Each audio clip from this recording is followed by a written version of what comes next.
Bonjour, my name is Brian Jackson. I'm running for the LDF School Board, April 1st, 2014. And our theme is Revisit the Village for Student Success. Also, is focusing on having input from students, teachers, families, and communities. And part of our theme of change is having community involvement.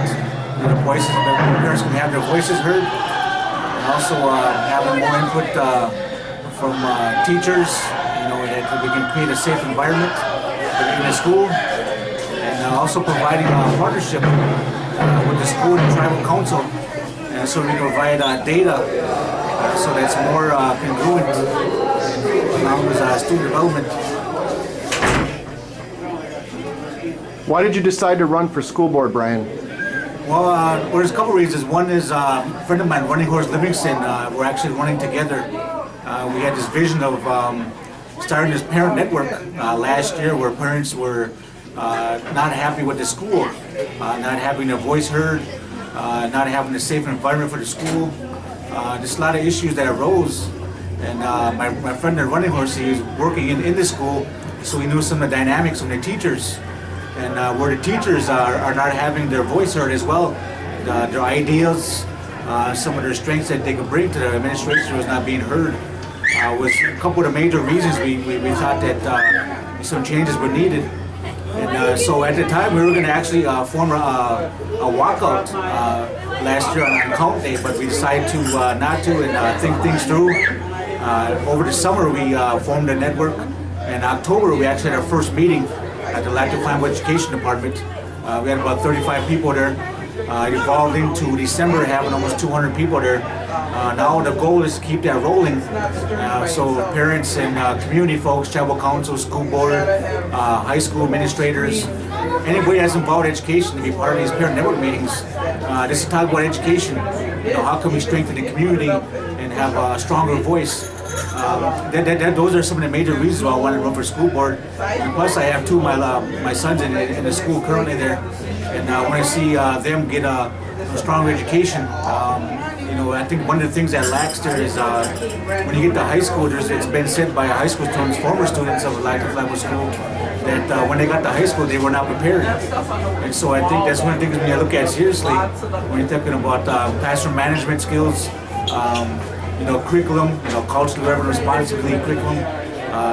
Those are some of the key factors that running for the school board. What do you see the school board's role as for any school? What does the school board's role, in your eyes, play in the community? I think first of all, it serves as role models, to be heard, to be a resource to administrators, teachers, and in the community, and to also be actively involved in some point. I think each board member has a role, whatever that may be, whatever their skill set is, to be actively involved, showing the administrators and community that there's buy-in from the top, because that's where it really starts at the top. That's how it trickles down, to the administrators, to the teachers, and the students. What do you propose to do yourself as an individual should you be elected to the school board for the school? What are some of your main initiatives or your goals for the school? Well, one of the main things for me personally is looking at culturally responsive education curriculum and how that relates to data, and making sure we get accurate data, and that the partnership with the tribal education department is important, because the tribal education department is the eyes of the tribe and the advocates for education, to strengthen those efforts. So that's one of my main efforts, is how can we improve the data sets, making sure that data is shared with tribal council consistently on a monthly basis, to the community on a monthly basis. How do you see your role as a parent, and the dual roles, I should say, as a parent and a school board member? Do you see there being any conflicts there, or do you see that as a strength for the position? I think it's a strength. For me, personally, I've been involved in education for 17 years now. I think it starts with being me personally as a male role model. To be in the school for young boys generally. That's kind of my big push. There's a flip side to women having role models, but for me, I think just being in the school just being another male Ojibwe in the school is important to me, and be able to share some of my teachings, that little bit of knowledge I know, and making sure it's shared with the students that are coming ahead. If I could ask, what would a solution be to say any of the many issues that are currently happening in the community and in the Lac La Flambeau public schools?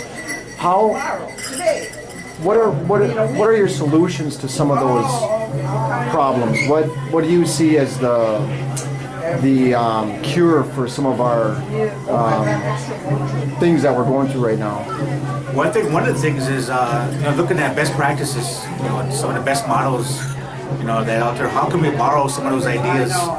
One of the things as a parent network that we always resource looked at was a Menominee Nation. And one of their key successes is they have their outreach program. It starts with the superintendent to his principals to his teachers. They're all in charge of 3 families, and so they reach out to their families 3 times a year. And that to me is the beginning point, because you got total community in the school. And I think that's where it really begins, is having total community, much as you can, involved in the school. How important is culture to the Lac La Flambeau Public School, considering it's on a reservation? It's not a tribal school, it's a public school. However, it's located in the middle of the Lac La Flambeau Indian Reservation. How important is culture to the school and their students? It's very important. Some of the things that me and Horace have been talking about over the course of the year here is talking about culture and how it relates to student development success. It really begins with identity. Students need to feel proud of who they are. It doesn't mean culture doesn't mean ceremonies, you go to Big Drum or Medewan, or that doesn't mean culture right there. Culture is who you are as a person. Lac La Flambeau values, you're talking about respect, honor. Those are some of the key aspects of being culturally sound and becoming a citizen. Be able to go out there and grow up and get along with everybody in the world. What are your thoughts on the issue of non-parental involvement? There seems to be this notion in the community that there's not enough parental involvement from the community to the school, engaging the school, the administration, the teachers. What would a solution be, or what are your thoughts on getting that connection back in the community? Well, as I mentioned earlier, it starts with this parent network that we evolved, and I think, if the school was to strengthen their efforts on community outreach, starting from the top down, where the parents in the community are going to see that the school is engaged, whether it's coming to their home, meeting at the school, a neutral site. I know Principal Graham at the grade school has coffee on Fridays. That's one good avenue I like about that approach. I think just to build on some of those aspects, I think is important, because you're showing the community that you're in the community, and that's what it takes. I mean, we want to build a better perception of the school, because it's been perceived over the years that it's not a welcoming place to be. But we need to change that. And part of that is people talking together each consistently. Whether we're having a meal together, we're talking about best practices. How can we strengthen some curriculum ideas? And the other thing for me is supporting some of the programs that they're building right now. The Envision program. That's a culturally focused program right now, and I'm glad the school has recognized that, and we're starting to see the success of that. Folks like Wayne Valley was down at UW Madison with the Canoe Project. So the school is moving up, and on some of these aspects that we've been talking about over the years. They brought the power back. It's once a month now. The other things that they're working on, I know they're working on the Pledge of Allegiance in Ojibwe language. And one of the things for me also is, Monday mornings, we could start the week, with a few words of Ojibwe, starting out the week, because we are on a reservation, as you mentioned. I think it's important to acknowledge it. I think in fairness to the students, I think